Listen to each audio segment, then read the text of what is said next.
Before Elvis, before electric guitars. Before the world called it rock and roll, the sound was already alive. It pulsed through gospel choirs, juke joints, and back-alley dance halls. This wasn't just music. It was rebellion in rhythm.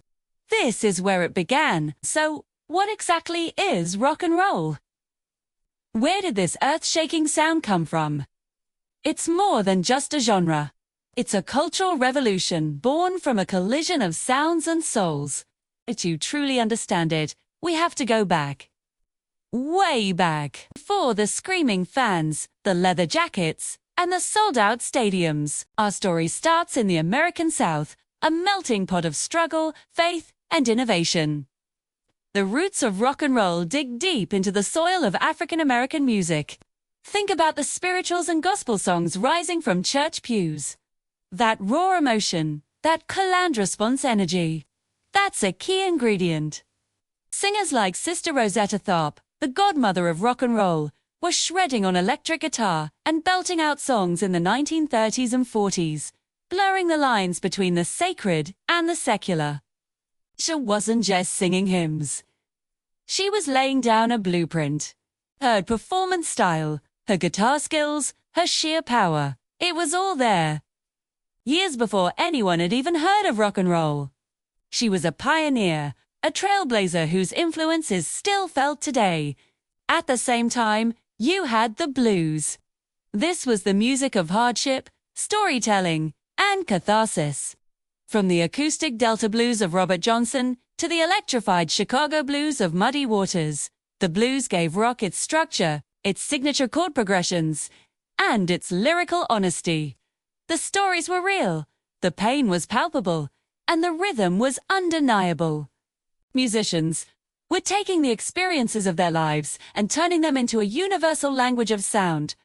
Muddy Waters, in particular, took the raw acoustic blues of the Mississippi Delta, plugged it into an amplifier, and gave it an urban, gritty edge that would directly inspire the British invasion and countless rock bands to come. But the story doesn't end there. We have to mix in another crucial element: country and western music. Often called hillbilly music back then, it brought its own flavor to the party. Artists like Hank Williams provided the storytelling and the catchy melodic structures.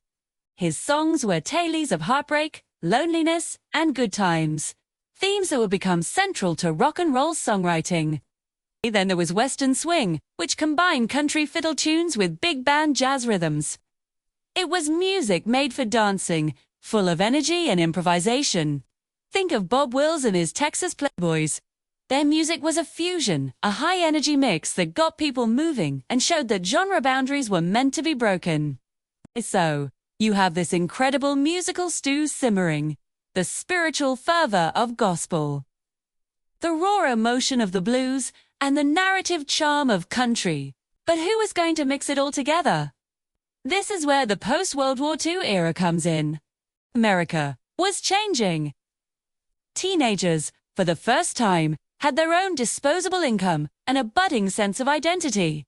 They were looking for something that was theirs, something that adults didn't understand. They were tired of the sentimental pop songs their parents listened to. They craved excitement, energy, and a little bit of danger. The stage was set for a musical explosion. Enter the disc jockeys, the unsung heroes of this revolution. Guys like Alan Freed in Cleveland and Dewey Phillips in Memphis. They weren't afraid to play this new, exciting music on the radio. At the time, radio stations were heavily segregated. You had stations that played race records, which was the industry term for music by black artists, and stations that played country or mainstream pop. But DJs like Freed and Phillips broke those rules. They played rhythm and blues records for their white teenage audiences, and the kids went wild. Alan Freed is even credited with coining the term rock and roll to describe this fusion of sounds. He was marketing this music to a new generation, and it worked. He was a promoter, a tastemaker, and a true believer in the power of the music. So now, all the pieces are in place. You have the musical foundations, you have an eager audience, and you have the media to spread the word. The early 1950s saw a wave of artists who were blurring the lines and creating something new. Bill Haley and his Comets hit it big with Rock Around the Clock in 1954, which became an anthem for teenage rebellion after being featured in the movie Blackboard Jungle. The song itself was a mix of country and R&B, a perfect example of the emerging rock and roll sound. Then there was the electrifying Little Richard, whose pounding piano, wild vocals, and flamboyant stage presence on songs like Tutti Frutti set a standard for energy and showmanship that few have ever matched. He was pure, unadulterated energy. And of course, we have to talk about Chuck Berry. If Sister Rosetta Tharpe was the godmother, Chuck Berry was the poet laureate. He was a master songwriter and a guitar hero. He wrote lyrics that spoke directly to teenage life, cars, school, romance, and the generation gap. His guitar licks, a mix of blues and country, became the essential vocabulary for every rock guitarist who followed. Think of the iconic opening riff of Johnny B. Good. It's a sound that defines rock and roll. He wasn't just playing music. He was crafting the narrative of a generation. He gave rock its voice and its attitude. Then, in 1954, a young truck driver named Elvis Presley walked into Sun's studio in Memphis, a studio run by the legendary Sam Phillips. Phillips had famously said, "If I could find a white man who had the Negro sound and the Negro feel, I could make $1 billion. And Elvis, he found him. Elvis Presley didn't invent rock and roll, but he became its biggest star. He was the total package. The voice, the looks, the moves.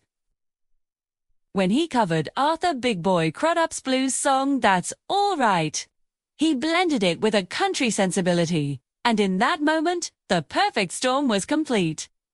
His television performances were scandalous. His hip-shaking was deemed vulgar by the establishment, which only made teenagers love him more. Elvis took this underground sound and blasted it into the mainstream, making it a global phenomenon. He became the face of rock and roll, the king. Words. It's crucial to remember the controversy and the racial dynamics at play. Many of the early rock and roll hits by white artists were covers of songs originally recorded by black R&B musicians. Pat Boone would record a sanitized, safer version of a Little Richard song, and it would climb higher on the pop charts. This is a complicated and often painful part of the story. The black pioneers who created the sound often didn't get the financial rewards or the mainstream recognition they deserved. Artists like Big Mama Thornton recorded Hound Dog years before Elvis, with a raw power and grit that defined the song, yet it was his version that became a massive hit. This pattern of appropriation is a shadow that hangs over the birth of rock and roll, a reminder of the systemic inequalities of the time. Despite these issues, the impact of rock and roll was undeniable. It was a cultural force that crossed racial lines like never before. In a segregated America, this was revolutionary. For a few minutes on the dance floor or listening to the radio, teenagers of all backgrounds were connected by a shared love for the same beat. It was a sound of unity and rebellion, a soundtrack for social change. It scared parents and the establishment precisely because it was breaking down social barriers. It gave a voice to a generation that was ready to question authority and forge its own path. The music was loud, it was defiant, and it was here to stay. So, from the call and response of a gospel choir, to the 12-bar blues of a smoke-filled juke joint, to the storytelling of a country ballad, rock and roll was born. It wasn't created by one person or in one place. It was a fusion. A beautiful, chaotic, and powerful collision of cultures. It was the sound of a new America, a sound that would travel the world and change it forever. It's a story of pioneers, poets, rebels, and visionaries. It's the story of how a few chords and a powerful backbeat could ignite a revolution. This is the birth of rock and roll. Thanks for watching our journey into the origins of this incredible music. What's your favorite early rock and roll song? Let us know in the comments below. And don't forget to like, subscribe, and hit that notification bell so you don't miss our next dive into music history. See you next time.